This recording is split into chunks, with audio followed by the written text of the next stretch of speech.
ఏ పని అనుకున్నా కూడా ముందుకు వెళ్లకుండా వృషభ రాశి వారికి నమ్మిన వారి నుండే మోసపూరితమైనటువంటి వాతావరణం ఉన్నా, అదేవిధంగా కొంతమేర వ్యక్తిగతంగా మానసిక ఆందోళన, కృంగిపోవడం కావచ్చును.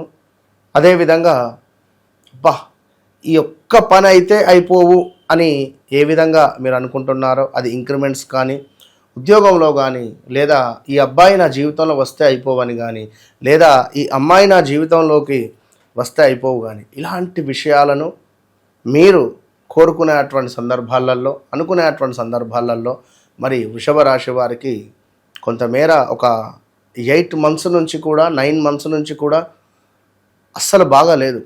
2025 ఆగస్టు నుండి ఉద్యోగంలో మార్పులు కానీ, విపరీతమైనటువంటి టెన్షన్ వాతావరణాలు కానీ ఉన్నవి. సో తప్పకుండా మీరు నల్ల నువ్వులను, బెల్లాన్ని లేదా తెల్ల నువ్వులను, బెల్లాన్ని కలిపి చక్కగా కూడా నువ్వుల ఉండలను చేసి వెంకటేశ్వర స్వామికి నివేదన చేసి ఎక్కడైనా భక్తులకు పంచడం వల్ల మీకు పాజిటివ్ ఎనర్జీ ఉంటుంది. వ్యక్తిగత జాతకరీత్యా నడిచే దశ అంతర్దశలు కూడా 1-2 సార్లు చూసుకొని ముందుకు వెళ్ళడం వల్ల అద్భుతమైనటువంటి ఫలితం మీ సొంతం. All the best.